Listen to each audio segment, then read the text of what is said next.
The 7-Day Mental Diet. The subject of the diet is one of the foremost topics of the present day in public interest. Newspapers and magazines teem with articles on the subject. The counters of the bookshops are filled with volumes unfolding the mysteries of proteins, starches, vitamins, and so forth. The whole world is food conscious. Experts on the subject are saying that physically you become the thing that you eat, that your whole body is really composed of the food that you have eaten in the past. What you eat today, they say, will be in your bloodstream after the lapse of so many hours, and it is your bloodstream that builds all of the tissues composing your body. And there you are. Of course, no sensible person has any quarrel with this. It is perfectly true, as far as it goes, and the only surprising thing is that it has taken the world so long to find it out. But in this article, I'm going to deal with the subject of dieting at a level that is infinitely more profound and far-reaching in its effects. I refer, of course, to mental dieting. The most important of all factors in your life is the mental diet on which you live. It is the food which you furnish to your mind that determines the whole character of your life. It is the thoughts you allow yourself to think, the subjects that you allow your mind to dwell upon, which make you, and your surroundings what they are. As thy days, so shall thy strength be. Everything in your life today, the state of your body, whether healthy or sick, the state of your fortune, whether prosperous or impoverished, the state of your home, whether happy or the reverse, the present condition of every phase of your life, in fact, is entirely conditioned by the thoughts and feelings which you have entertained in the past, and by the habitual tone of your past thinking. And the conditions of your life tomorrow, and next week, and next year will be entirely conditioned by the thoughts and feelings which you choose to entertain from now onwards. In other words, you choose your life. That is to say, you choose all of the conditions of your life. And when you choose the thoughts upon which you allow your mind to dwell, thought is the real causative force in life, and there is no other. You cannot have one kind of mind and another kind of environment. This means that you cannot change your environment while leaving your mind unchanged, nor, and this is the supreme key to life and the reason for this article, can you change your mind without your environment changing as well. This then is the real key to your life. If you change your mind, your conditions must change too. Your body must change. Your daily work or other activities must change. Your home must change. The color, tone of your whole life must change. For whether you be habitually happy and cheerful or low-spirited and fearful depends entirely on the quality of the mental food upon which you diet yourself. Please be very clear about this. If you change your mind, your conditions must change too. We are, as they say in the Bible, transformed by the renewing of our mind. So now you will see that the mental diet is really the most important thing in your whole life. This may be called the great cosmic law, and its truth is seen to be perfectly obvious when once it is clearly stated in this way. In fact, I do not know of any thoughtful person who denies its essential truth. The practical difficulty in applying it, however, arises from the fact that our thoughts are so close to us that it is difficult, without a little practice, to stand back, as it were, and look at them objectively. Yet that is just what you must learn to do. You must train yourself to choose the subject of your thinking at any given time, and also to choose the emotional tone, or what we call the mood that colors it. Yes, you can choose your moods. Indeed, if you could not, you would have no real control over your life at all. Moods habitually entertained produce the characteristic disposition of the persons concerned, and it is his disposition that finally makes or mars a person's happiness. You cannot be healthy, you cannot be happy, you cannot be prosperous if you have a bad disposition.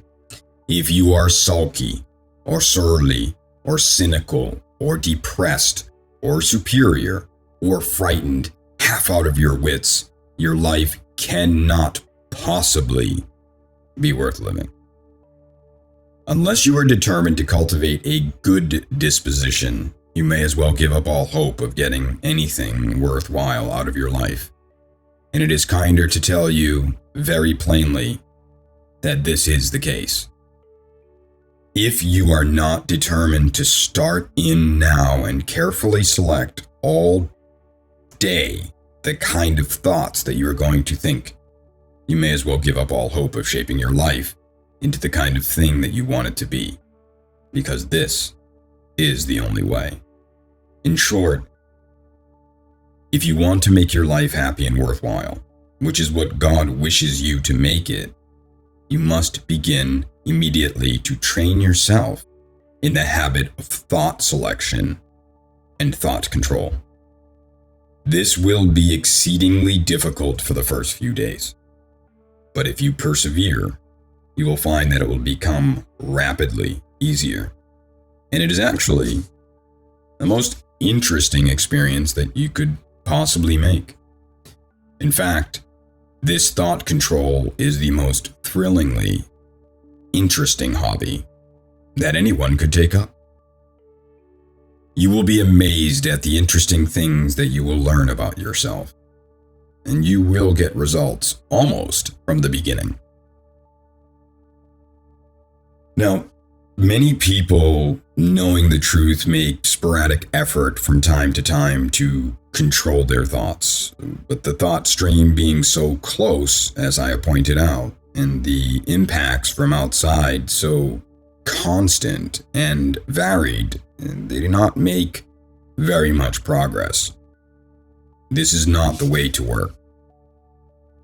Your only chance is definitely to form a new habit of thought which will carry you through when you are preoccupied or off your guard, as well as when you are consciously attending to the business. This new thought habit must be definitely acquired, and the foundation of it can be laid within a few days. And the way to do this is this. Make up your mind to devote 1 week solely to the task of building a new habit of thought. And during that week, let everything in life be unimportant as compared with that. If you will do so, then that week will be the most significant week in your whole life. It will literally be the turning point for you. If you will do so, it is safe to say that your whole life will change for the better. In fact, nothing can possibly remain the same. This does not simply mean that you will be able to face your present difficulties in a better spirit. It means the difficulties will go.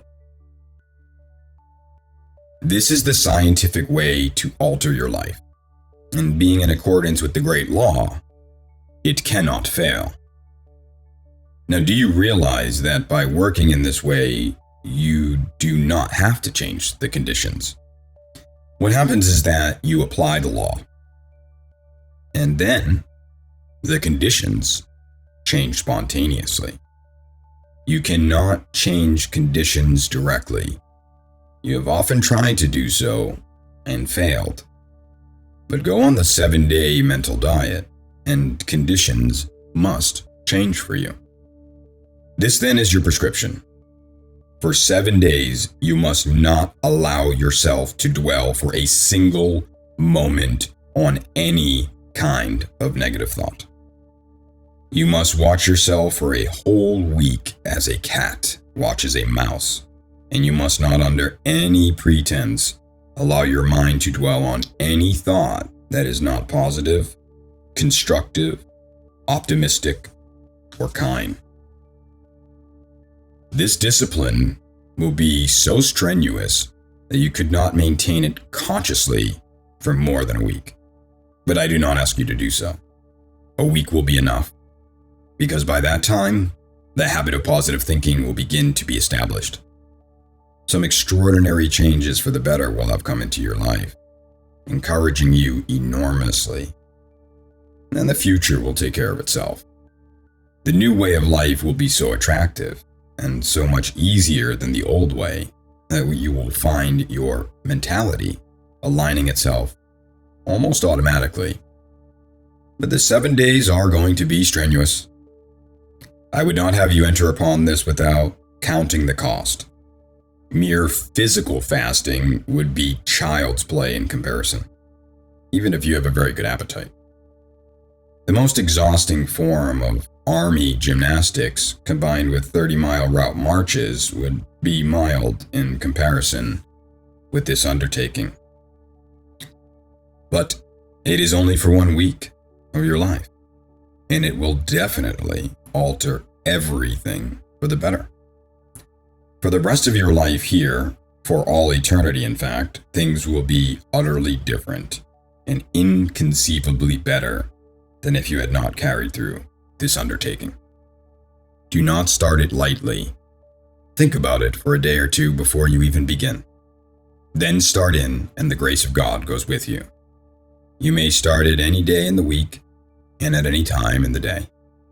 First thing in the morning, or after breakfast, or after lunch. It does not matter.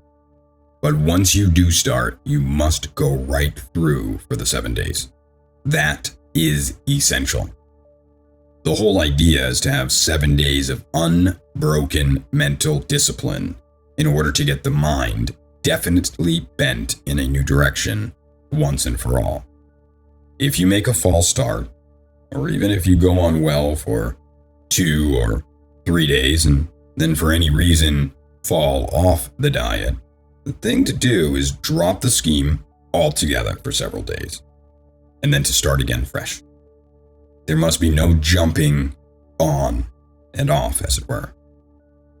You remember that Rip Van Winkle in the play would take a solemn vow of teetotalism and then promptly accept a drink from the first neighbor who offered him one, saying calmly, "I won't count this one." Well, on the 7-day mental diet, this sort of thing simply will not do. You must positively count every lapse. And whether you do or not, nature will. Where there is a lapse, you must go off of the diet altogether and then start again. Now, in order, if possible, to forestall difficulties, I will consider them in a little detail. First of all, what do I mean by negative thinking? Well, a negative thought is any thought of failure, disappointment, or trouble, any thought of criticism, or spite, or envy, or jealousy, or condemnation of others, or self-condemnation. Any thought of sickness or accident, or in short, any kind of limitation or pessimistic thinking. Any thought that is not positive and constructive in character, whether it concerns you, yourself, or anyone else, is a negative thought. Do not bother too much about the question of classification. However, in practice, you will never have any trouble in knowing whether a given thought is positive or negative.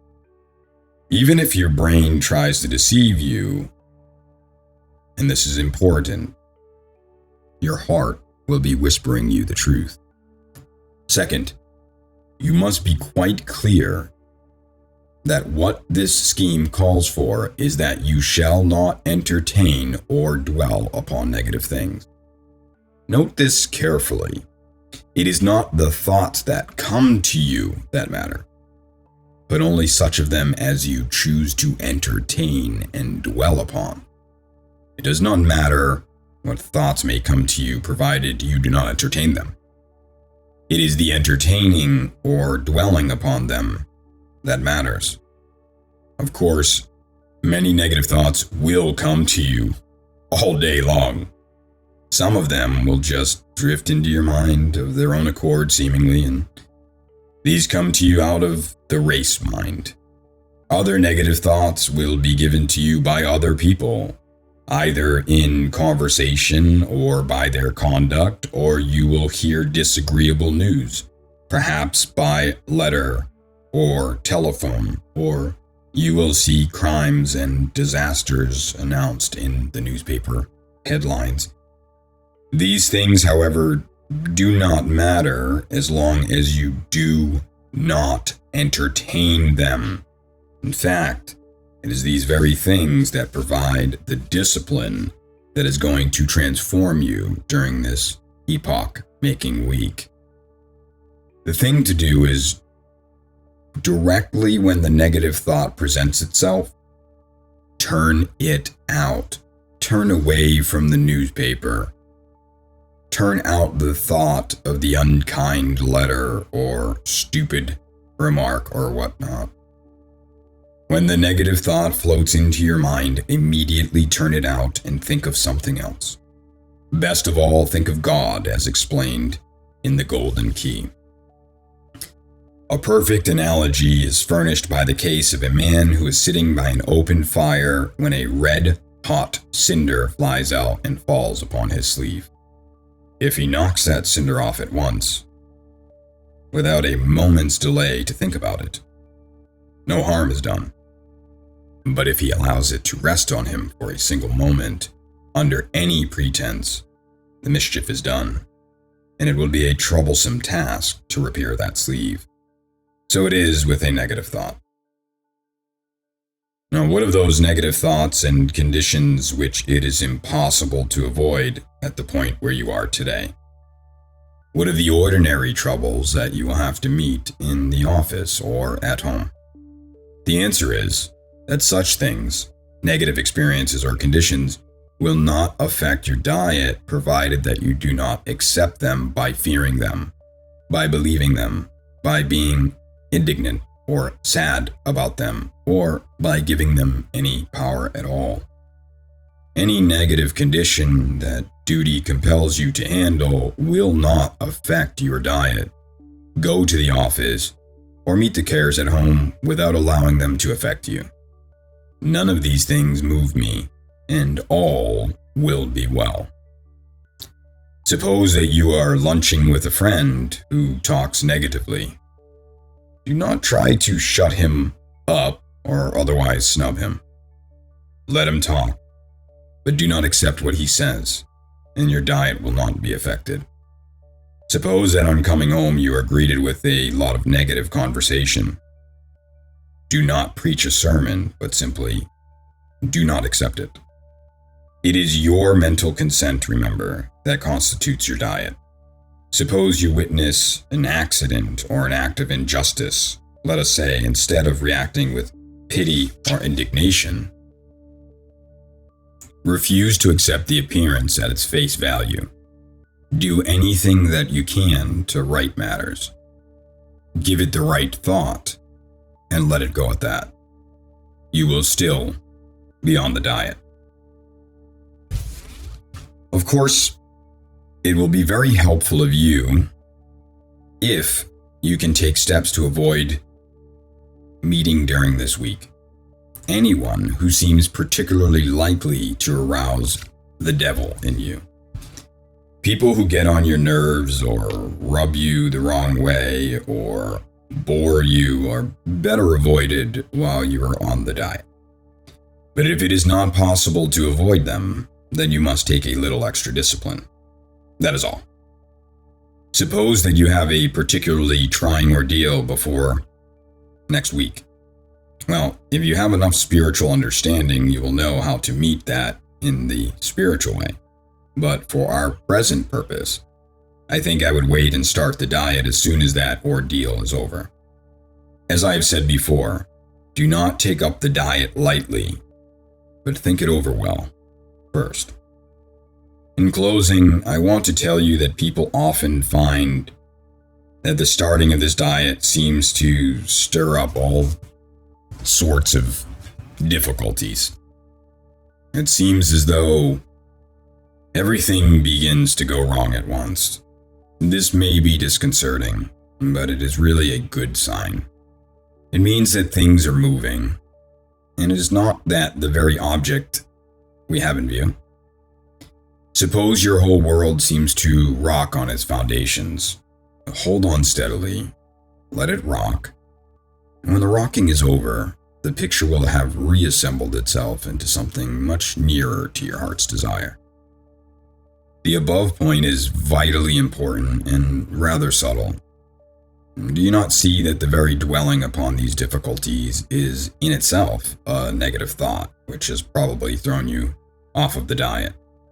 The remedy is not, of course, to deny that your world is rocking in appearance, but to refuse to take the appearance for the reality. Judge not according to appearances, judge not according to appearances. I think I said appearances. Judge not according to appearances, but judge righteous judgment. So let's say that again.